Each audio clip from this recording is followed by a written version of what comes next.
ছিল, খুব গরম ছিল। এখন থেকে কয়েকদিন নির্বাচনের মাঠের কোনো আওয়াজে নাই, কি কারণে বুঝতেছি না। তবে আশা রাখতেছি সুষ্ঠু একটা নির্বাচন হবে এবার, কারণ নির্বাচন অনেক বছর যারা নতুন ভোটার হয়েছে অনেক দিন ধরে তারা কিন্তু ভোট দিতে পারে না। তো এবার আশা রাখতেছি সবাই সুষ্ঠু শৃঙ্খলাভাবে সবাই ভোট দিতে পারবে এবং যাকে পছন্দ হবে তাকে যাতে ভোট দিতে পারে।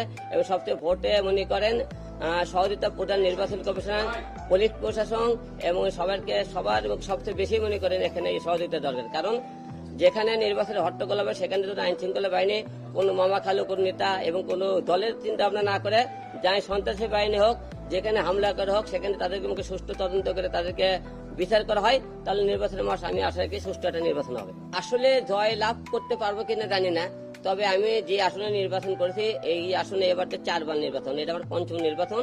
এর আগে তো আপনি 4বার নির্বাচন করেছিলাম, বগুড়া 3বার, ঢাকা 17 আসনে 1বার।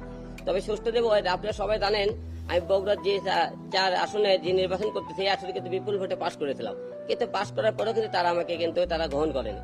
তো এইবারও পাশ করবো কিনা জানি না, তবে চেষ্টা, যেহেতু ওই আসনে পাশ করেছিলাম, জনগণের একটা আশা আছে যে হিরো আলমুখ দিয়ে দেশের ক্ষতি না হলেও সে চোর হবে না, বাটপার হবে না, তাকে একবার সুযোগ দাও। তো আশা রাখতেছি এলাকার লোকজন আমাকে একবার সুযোগ দেবে। প্রতিবার নির্বাচন নিয়ে গান থাকে, নাটক থাকে, এবারও থাকতে পারে, সমস্যা নেই। যেহেতু আমার নাম, যেহেতু মিডিয়া ব্যক্তি, প্রত্যেকবারে হিরো আলমের একটা গান থাকে, এবারও গান থাকতে পারে। আসলে রাজনীতির মাঝে